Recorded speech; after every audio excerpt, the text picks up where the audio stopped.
प्रभादेवी पुलाच्या पाडकामासाठी सीएसएमटी ते दादर दरम्यान ब्लॉक घेण्यात आला। सीएसएमटी ते दादर पर्यंत 6 वाजेपर्यंत म्हणजे पहाटे सकाळी 6 वाजेपर्यंत हा ब्लॉक घेण्यात येईल असं जाहीर करण्यात आलेलं होतं। मात्र अद्यापही या ठिकाणी लोकल सेवा सुरू झाली नाहीये। दादर स्थानकापर्यंतच लोकल सेवा सुरू आहे, त्यामुळे प्रवाशांचा खोळंबा होतोय। तर 15 डब्यांच्या फलाट विस्तारासाठी ठाणे ते डोंबिवली या दरम्यान सकाळी 10 वाजेपर्यंत ब्लॉक असणार आहे। ठाणे ते डोंबिवली या दरम्यान सुद्धा अनेक लोकल फेऱ्या रद्द करण्यात आलेल्या आहेत।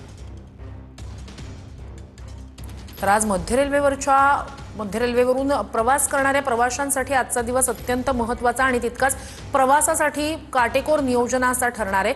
मध्य रेल्वेवर 2 ठिकाणी ब्लॉक रात्रकालीन जो ब्लॉक होता तो प्रभादेवी पुलाच्या पाडकामासाठी होता, ज्याची वेळ खरं तर जाहीर करण्यात आली होती सकाळी 6 वाजेपर्यंत। मात्र आता सुद्धा या ठिकाणी दादरपर्यंतच लोकल धावत आहेत, म्हणजे अब दिशेने येणाऱ्या ज्या लोकल आहेत त्या दादरपर्यंतच धावत आहेत, त्यामुळे प्रवाशांना मोठा फटका बसतोय। दुसरीकडे ठाणे ते डोंबिवली या स्थानकांदरम्यान सुद्धा ब्लॉकचं नियोजन होतं आणि त्यामुळे अनेक लोकल फेऱ्या रद्द करण्यात आलेल्या होत्या। असा दुहेरी मध्य रेल्वेवरचा हा ब्लॉकचा मोठा फटका सर्वसामान्य प्रवाशांना बसतोय। लोकलमधनं उतरून मग पुढे इच्छित स्थळ गाठण्याची वेळ काही प्रवाशांवर आल्याचं आपण पाहतोय। खरं तर सकाळी 6 वाजेपर्यंतच दादर प्रभादेवी पुलाच्या पाडकामासाठीचा जो ब्लॉक होता तो त्याचं नियोजन किंवा त्याची वेळ 6 वाजेपर्यंत होती। मात्र आता 8 वाजायला आलेले आहेत, मात्र तरीही अद्याप त्या ठिकाणी लोकल सेवा सुरू झाली नाही। अधिक या सगळ्या संदर्भात जाणून घेऊया आपले प्रतिनिधी रणजित यांच्याकडनं। रणजित, आत्ताची नेमकी परिस्थिती काय आणि मध्य रेल्वेकडून आता काय नेमकं सांगितलं जात आहे? नक्कीच जो एल्फिशन पूल होता ते पाडण्यासाठी रात्री 11:30 ते 6 पर्यंत मेगा ब्लॉक घेण्यात आला होता। दादरपासून सीएसटी पर्यंत ही वाहतूक पूर्णपणे बंद होती। मात्र आता अखेर जर तुम्ही या ठिकाणी पाहत असाल की 7:37 छत्रपती शिवाजी महाराज टर्मिनसला जाणारी या ठिकाणी वेळापत्रकावरती दाखवते, मात्र एकही ट्रेन आतापर्यंत गेलेली नाही। आता 8 वाजायला येत आहे तरी देखील ही ट्रेन नाही। जर तुम्ही पाहत असाल की मोठी गर्दी जी आहे ती या ठिकाणी झालेली आहे। सर्व गाड्या ज्या आहेत त्या दादरपर्यंतच थांबवण्यात येत आहेत।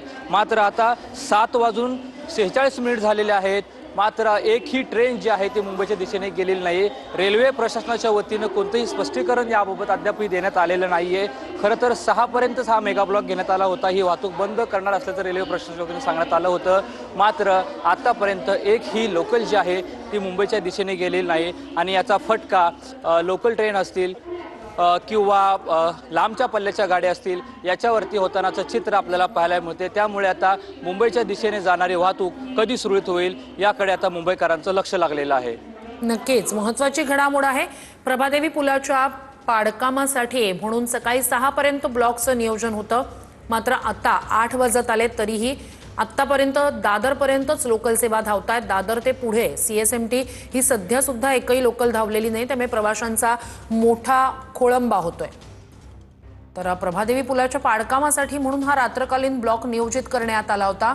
अधिक या सगळ्या संदर्भात जाणून घेऊया आपले प्रतिनिधी मयुरेश यांच्याकडनं। मयुरेश, एकीकडे दादर ते सीएसएमटीचा ब्लॉक, दुसरीकडे ठाणे ते डोंबिवली या दरम्यान सुद्धा ब्लॉकचं नियोजन होतं। आत्ताची नेमकी काय, कारण सकाळी 10 पर्यंतची वेळ तर सांगण्यात आली आहे।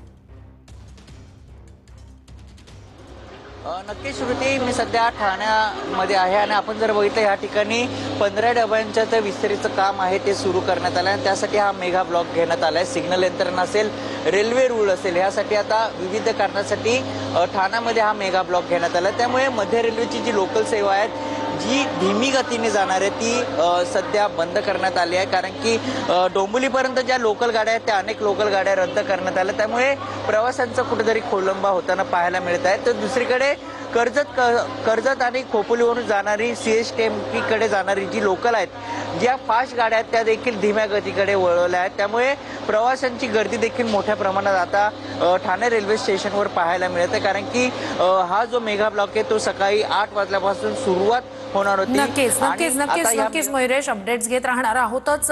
तूर्तास धन्यवाद।